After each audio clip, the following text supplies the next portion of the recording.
The first time Brennan Holt heard the word untamable, he was elbow-deep in a bucket of raw chicken thighs and trying not to lose a finger. "Explain again," said Commander Threx, her leathery green skin glistening under the sterile hangar lights. "Why you are feeding that thing?" Brennan held up a dripping thigh. "Because he sits when I tell him to." The thing in question was a juvenile cassowary 6 feet tall, covered in coarse black feathers, and glaring at the two of them with a prehistoric intensity that suggested it had killed before and wouldn't mind doing it again. It stomped once, the concrete vibrating beneath its talons. Threx recoiled. That creature has been classified untamable by 3 interspecies biocommittees. It decapitated a researcher on Ganymede. It destroyed a security drone on Zeta 6. It cannot be reasoned with. Brennan tossed the chicken thigh across the hangar. The cassowary blinked once, tilted its head, then bolted after it. It returned a moment later, feathers ruffled, eyes gleaming, and settled into a tentative sit.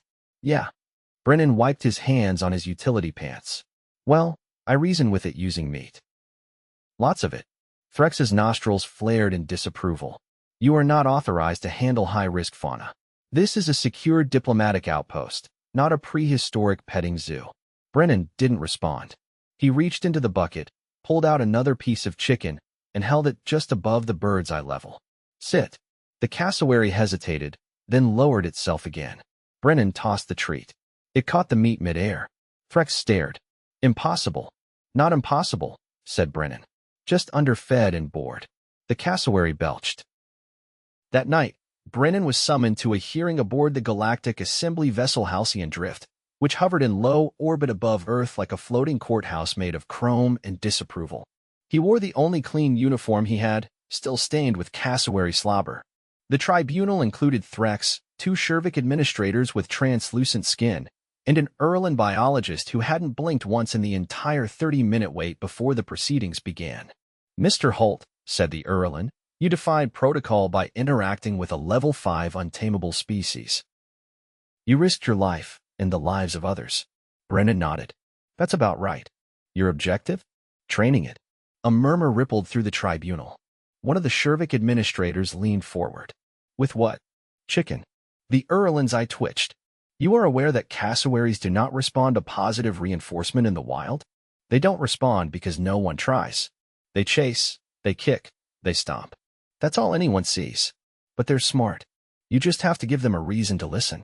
Your strategy is meat. Mostly. And praise. And patience." Threx folded her arms. "He is lying." Brennan tilted his head. "You want a demonstration?" "He got 1 hour." The tribunal descended to the outpost surface in a reinforced transport, flanked by 2 armored guards and a medic team. Brennan met them at the training arena, a cordoned-off section of scorched dirt and repurposed cargo containers welded into makeshift fencing. The cassowary waited inside, pacing. Brennan stepped in with his bucket. "Sit." The cassowary did not sit. Brennan held up a chicken thigh, waved it slowly, and repeated the command. The cassowary took a step forward. It paused, then lowered itself into a sit. Brennan tossed the treat. The bird caught it and shook its head in a victory dance. "Good," Brennan said. "Now, come." It hesitated, stood, took 3 steps, stopped again. Brennan knelt and held out another piece of meat. "Come." This time, the cassowary walked all the way over. The Shervik administrators whispered among themselves. Threx's jaw tightened. The Erlen didn't speak. He just wrote something on a data slate. 3 hours later, Brennan was cleared of charges and assigned to a special research unit, the Terran Behavioral Integration Initiative. The TBI, as it was quickly dubbed, had one mission: demonstrate the capacity for human-led training of species previously classified as untamable. The next subject was a wolverine. It arrived in a cryopod from a failed terrarium colony near Saturn. According to the notes, it had escaped containment 5 times and chewed through a carbon-titanium alloy door. "Let me guess," Brennan muttered as the pod hissed open. Also labeled untamable. The wolverine lunged before the lid finished opening. Brennan barely dodged as it slammed into the reinforced wall and ricocheted off with a furious snarl. "Yup," he said, backing away. "Definitely untamable." Over the next 4 weeks, Brennan worked in shifts behind a double-layered enclosure, tossing chunks of jerky through a feeding chute and repeating the same 3 commands: sit, stay, and come. Nothing worked until week 5, when the wolverine crouched half an inch lower than normal after a particularly juicy cut of beef liver.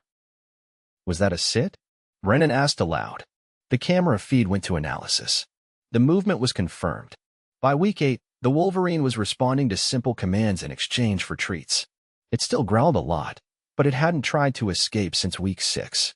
The breakthrough made headlines across the quadrant. Terran man trains death beast with snacks, read one. Another, meat diplomacy, is humanity the galaxy's animal whisperer? Brennan hated the spotlight. He just wanted to work with animals. But the assembly had other plans. He was shipped to an orbital lab near Proxima Centauri, where alien scientists had been trying and catastrophically failing to domesticate a creature called a Krylax. The Krylax resembled a cross between a Komodo dragon and a hurricane. It had 6 legs, a barbed tail, and a temperament described in the logs as eternally enraged. It had killed 4 trainers. The lab was surrounded by containment fields and automated dart systems. Brennan was given a week to observe. He sat for hours, watching the Krylax pace and roar and hurl itself against the walls. It ignored synthetic meats, refused nutrient paste, and shredded every toy introduced into its enclosure. On day 5, Brennan got an idea. He called in a shipment of smoked salmon. The Krylax sniffed at the offering. Then it devoured it whole and rammed the wall again. But it looked at him. On day 6, it paused before charging. On day 7, it sat. Brennan didn't cheer. He just tossed another piece of salmon and whispered, "Good." The Krylax blinked. By month's end, it was responding to 5 commands. The assembly was stunned. Dozens of untamable creatures were reassessed, and the TBI initiative expanded. But not everyone approved. Threx returned, now part of the Interstellar Safety Oversight Board, and visited during a training session. "This is reckless," she said, watching the Krylax roll over on command. "You're normalizing dangerous organisms." "I'm showing they're not all dangerous," Brennan replied. "Just misunderstood. A single error could cost lives. I'm not pretending it's safe. I'm saying it's possible." She didn't respond. The turning point came with the introduction of a Terran apex predator, an adult grizzly bear, transported from a wilderness reserve after multiple failed attempts at rehabilitation. The assembly wanted proof that Brennan's techniques worked on Earth's most aggressive animals. He was given 3 months. The bear was massive, scarred, and silent. It ignored commands, treats, and attempts at contact. Brennan refused to use shock collars or force. Instead, he camped outside its enclosure for 10 days, talking softly and offering food through a gate. On day 11, the bear ate from his hand. On day 17, it sat. By day 42, it followed him along the fence line, waiting for cues. But on day 61, something went wrong. A technician forgot to secure the outer gate. The bear got loose. Brennan was the only one in the corridor when it turned the corner. He froze. The bear charged. He shouted, "Sit." The bear skidded to a stop. It sat. The security team arrived seconds later. Brennan collapsed not from injury, but from sheer adrenaline. He spent 2 days in medical under observation. When he returned, he found a new sign on the enclosure: "Untamable unless treated with respect and beef." The phrase caught on. Soon, other trainers began using similar methods. Treat-based behavioral conditioning spread across alien ecosystems. Brennan trained a venomous screek hound, a sky-leaping draylith, and even a bitey little thing called a chitter claw that wouldn't stop trying to nest in his boots. Each time, the same questions were asked. Why does this work? Why do humans succeed where others fail? He never had a perfect answer. But one day, as he sat beside a half-trained horned glider and fed it dried fruit, he said quietly to himself, "Because we keep trying. Not because humans were better, stronger, or smarter, but because they believed that even the wildest things could learn to trust." And sometimes, that was enough. The Krylax refused to eat anything but smoked salmon, and it wanted it warm. "You realize that's fish, right?" said Ensign Vosh, watching Brennan balance a tray of gently heated fillets on one arm while keying in the containment door's release sequence. "You're feeding a genetically aggressive multi-limbed apex predator something that Earth classifies as brunch. Do you want to be the one to explain to it that brunch is over?" Brennan said. Vosh made a sound like 2 pebbles grinding together. "I do not." Inside the chamber, the Krylax was coiled in a spiral, its tail twitching, one eye fixed on the hatch. The lights had been adjusted to mimic dawn on its native moon, a soft pink glow that clashed with the industrial steel of the observation deck. Brennan stepped in, holding the tray low and to the side, never making direct eye contact. "Easy," he said, offering the top slice without sudden movement. The Krylax uncoiled, tongue flicking once before it took the fish in a surprisingly delicate motion. It chewed an unsettling, wet crunch and then licked its lips. Brennan set the tray down gently. "Good. Now back." The creature shifted backward, just half a step, but it counted. Tvash's voice came through his earpiece. "We're ready to begin the controlled response trial. Please confirm when the subject is stationary." Brennan gave a minute nod. "Standing by." From the far wall, a small drone lifted, its rotors silent. It hovered, then drifted toward the Krylax's flank, projecting a holographic simulation of arrival. The Krylax froze. Muscles tensed. For one heartbeat, Brennan thought it might attack. "Stay," he said softly. The Krylax vibrated with restraint. Its claws flexed, but it didn't move. The drone completed its arc and powered down. "Trial complete," Tvash said. "No aggressive reaction.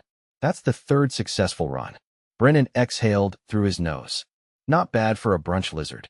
The Krylax let out a snort, then sat back on its haunches and began licking one claw. 2 hours later, Brennan was in the decontamination chamber, arms raised while a fine mist of neutralizer sprayed him from all angles. The air was sharp with the smell of ozone and citrus. "You know," said a voice from the outer corridor, "some of us thought you'd be shredded within a week of arriving." He turned his head slightly, blinking mist from his lashes. A slim figure stepped into view, tall, with segmented carapace armor and eyes like black marbles. Dr. Yell, lead behaviorist for the Tri-Species Integration Board, had a clipboard tucked beneath one arm and a stylus spinning idly between 2 fingers. "That's comforting," Brennan said. "Real morale booster." "I was one of them," Yell added. He stepped into the airlock before the inner seal hissed open. Inside the lab, screens displayed footage of the Krylax curling around its heated stone platform, already asleep again. "Your results are consistent. Unprecedented. But the assembly's starting to ask harder questions. Such as..." Yell tapped the screen. "You're succeeding where automated systems and trained xenobiologists failed. There's concern it's not sustainable. That you're an anomaly. Because I'm from Earth? Because you're from Earth and not dead." Brennan picked up his boots from the bench. "You want me to fail?" Yell didn't answer. He just watched the Krylax roll onto its side, tail twitching in sleep. 3 days later, a transport shuttle arrived with a new specimen. Unlike the others, this one was contained within a magnetic stasis field, suspended above the floor. It resembled an oversized pangolin wrapped in obsidian armor, its eyes recessed behind a translucent membrane. "Name's Barkill," said the handler, a squat Varnishan with thermal gloves and a limp. "Used to be part of the mining colonies. They used M to sniff out precious metals. Problem is, they don't stop tunneling. Lost 2 engineers before we figured out it was territorial." "Let me guess," Brennan said. "Labeled Untamable. Labeled Contain at all costs." The handler handed over a data slate. "You're supposed to get it to stop chewing through everything that isn't rock." Brennan read through the logs. The Barkill had destroyed its last enclosure in under 4 hours. It had a documented preference for copper and showed no interest in food when stressed. "How do you even begin with this?" he muttered. The answer came sooner than expected. Later that evening, while reviewing footage from the Krylax session, Brennan heard the unmistakable screech of metal under pressure. He sprinted down the corridor, following the sound to a storage bay where the Barkill had been moved temporarily due to a systems glitch. It had already tunneled halfway through the floor plating. "Stop," Brennan called, skidding to a halt at the entrance. No, hey." The Barkill paused, not out of obedience, but to gnaw on a cable it had unearthed. Brennan looked around, saw a sealed supply drawer, and yanked it open. Inside, a maintenance kit, a few rations, and miraculously a bag of iron-rich mineral bars. Probably meant for Martian field crews. He unwrapped one, crouched, and tossed it gently toward the creature. The Barkill sniffed. Then, with sudden grace, it snatched the bar and began chewing. Brennan held out another. "There we go. Let's try not to eat the floor." It took the second bar, this time without destroying anything. Over the next week, Brennan built a new routine. Feed, redirect, reinforce. He added scent markers to guide its digging behavior toward approved substrates, compacted synthetic soil, embedded with scent traces of copper. The barkeel began burrowing into the designated zone, ignoring the walls. By day 11, it responded to simple positioning cues. By day 15, it had stopped chewing on anything outside its enclosure. Yell watched from the upper platform, arms folded. You're not just training instincts. You're modifying purpose. Is that a compliment? It's a warning. Purpose is harder to retrain than behavior. Brennan glanced at the barkeel, now curled peacefully in a hollowed trench. Tell that to anyone who's ever changed careers after 30. On the 17th day, Brennan collapsed. It happened just after his third session with both the Krylax and barkeel. 1 minute he was reviewing footage. The next he was on the floor, sweating through his shirt. Vision doubled. Medical arrived within 4 minutes. They stabilized his vitals and ran a full scan. No external injuries. Internal signs told a different story: elevated cortisol, adrenal fatigue, electrolyte imbalance. His immune system was running on fumes. You've been skipping rest cycles, the medic said, adjusting the foredrip. And meals. Didn't feel like skipping, Brennan managed. Just forgot. You'll need to stay under observation for 72 hours. No exceptions. He didn't argue. His limbs were too heavy. Yell visited on the second night. You think you're indispensable, the alien said, pulling up a stool beside the biobed. That's typical of your species. I think I'm the only one who doesn't quit after the second mauling, Brennan replied hoarsely. Yell studied him. You're not wrong. But we've seen your kind push themselves into the grave for lesser things. Someone's got to show it's possible. You've done that. But now the assembly wants scale. They want to know if your outcome can be replicated. Brennan's voice was rough. What are they planning? A trial. Not just one creature. A group. Different species. Simultaneous training under varied conditions. He blinked slowly. And they want me to run it. No. They want to see if others can. There was a long silence. Brennan closed his eyes. Then you better hope someone else brought snacks. Yell didn't laugh. But he stayed until morning. Brennan's breath fogged the inside of his oxygen mask as he stepped into the trial dome. The air inside was warmer than he expected, humid, thick with the scent of foliage and something faintly sour. Above, sunlight filtered through a synthetic canopy designed to mimic a jungle's dappled shade. A cluster of monitors tracked vitals, movement, and environmental variables from a control room overlooking the enclosure. He could feel at least 3 pairs of alien eyes on him through the observation glass, maybe more.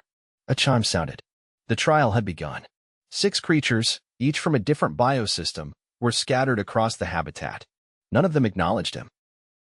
One was perched on a boulder near an artificial stream, flicking its antennae. Another hung upside down from a steel beam, eyes closed, wings twitching. The largest, a hulking quadruped with plated limbs and no visible eyes, was chewing on the corner of a feeding station. Brennan crouched down by the supply case and opened the first cooler. Inside were vacuum-sealed packets labeled in 5 different languages: freeze-dried bloodfruit, protein paste, pickled thornfish, nutrient gel, fermented root slabs, and a tray of honey-coated nuts. He set them out one by one, then opened a small audio emitter and tapped it twice to activate a chirp tone, the same one he'd used with the barkeel. Nothing moved. Repetition it is, he muttered, tapping again. Then again. On the 4th chirp, the smallest creature, a rodent-like thing with translucent fur, twitched its ears and crept closer. Brennan held out a honey nut. It froze, sniffed, then darted forward, grabbed the treat, and disappeared into undergrowth. The first data point. In the control room, Tavash leaned toward the mic. Record. Initial contact successful. Subject beta engaged on 3rd exposure. 4th, Brennan corrected, still kneeling. You didn't count the first chirp. There was a pause. Duly noted. The session lasted 3 hours. Subject Delta, the winged one, never moved. Subject Gamma circled the perimeter, ignoring him entirely. But Subject Epsilon, the one with plated limbs, eventually lumbered over when Brennan began stacking root slabs in a pyramid. It sniffed, snorted, then flattened the stack with one paw. Brennan didn't flinch. He picked up the pieces, rearranged them, and left a trail leading back to the feeding station. The creature followed, slowly. By the end of the session, 2 subjects were responding to environmental cues. One had accepted direct feeding, and another had stopped hiding every time he moved. It was progress.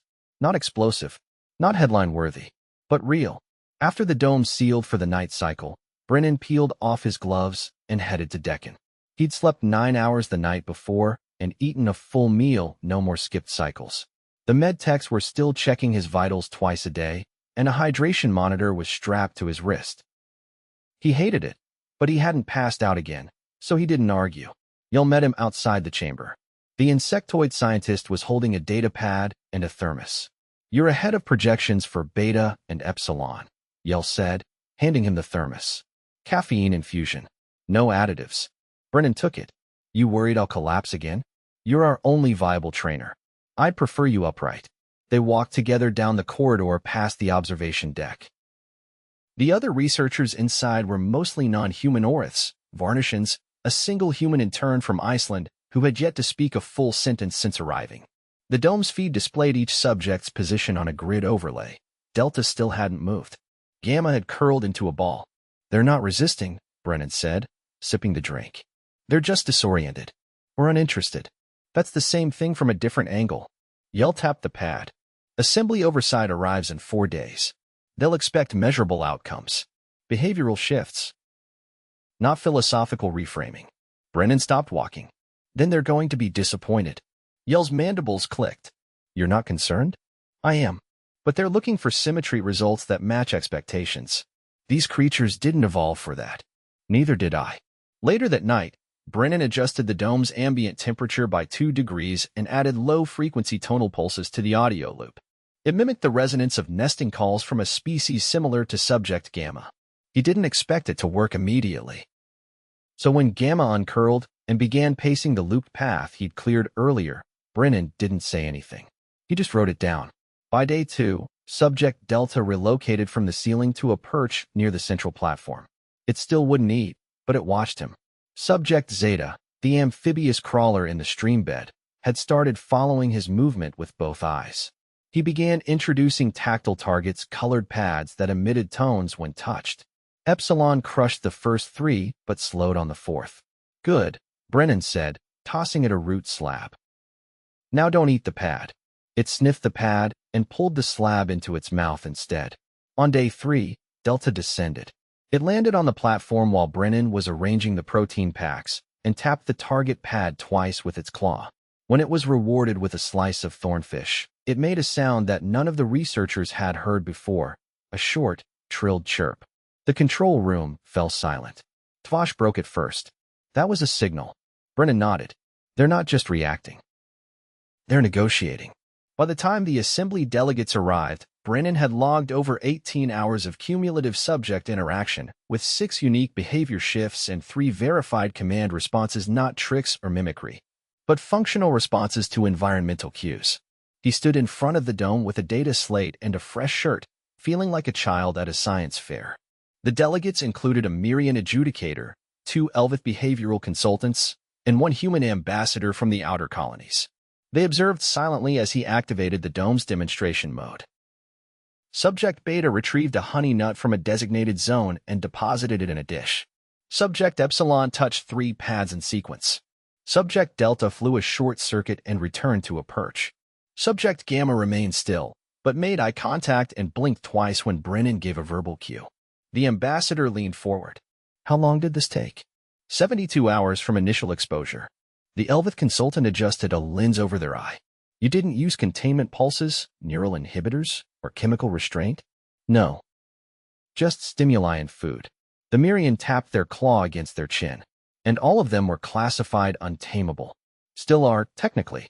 There was a long pause. Tvash finally spoke from the control deck. "He's redefined the classification." After the delegation left, Brennan returned to the dome. The subjects were settling again, each in their preferred zone. He crouched by the supply case and began sorting the remaining treats, whistling a tune that had no name. Yell joined him, standing just outside the enclosure.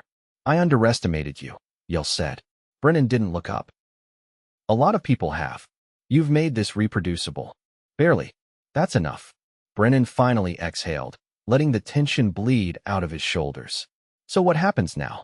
"We downgrade the Untamable designation. Rewrite the protocols. Retrain the trainers." "And me?" Yell tilted his head. "You go home. Or don't. You've earned the choice." Brennan smiled, just slightly. "I think I'll stay. Someone has to teach the others how to bribe a death lizard properly. Using brunch. It works. Yell didn't argue. That night, Brennan stayed in the dome longer than necessary. He watched as Delta curled its wings around itself, as Epsilon rumbled a low sound and settled into the clay bed, as Gamma blinked slowly in the dimmed light. He didn't say anything. He didn't need to. They already understood.